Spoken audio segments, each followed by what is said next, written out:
Новый год в своей квартире в жилом комплексе «Солнечный город», Казань, 222 55 00. Пока одни роботы-манипуляторы работают и соревнуются, другие развлекают гостей, играя в футбол. Что у тебя не получалось с ним? Что он быстрее, точнее? Да, быстрее, точнее. Человек это может сделать, он может сделать 1 раз, 2 раза, 3 раза, 10 раз, но уже на 100-й раз, скорее всего, он ошибется.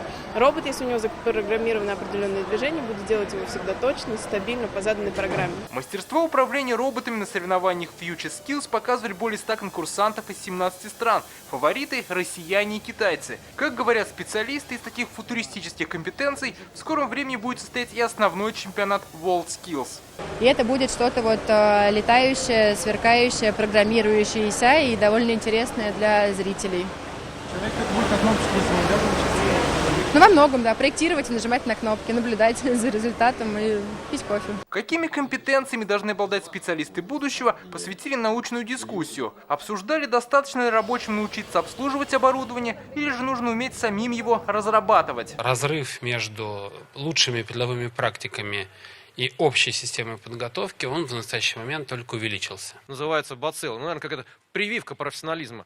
Где-то она прошла, где-то она проявилась, и появились вот эти очаги роста. Но попробовать связать вот такой проплешины нового газона в ровное зеленое поле, да, вот это феноменальная задача, которую нам предстоит сделать. По итогам чемпионата специалисты будут анализировать все компетенции и, как говорят, искать для каждой профессии путь в будущее. Дмитрий Айринин, Марат Зайдуллин, ТНВ, Казань.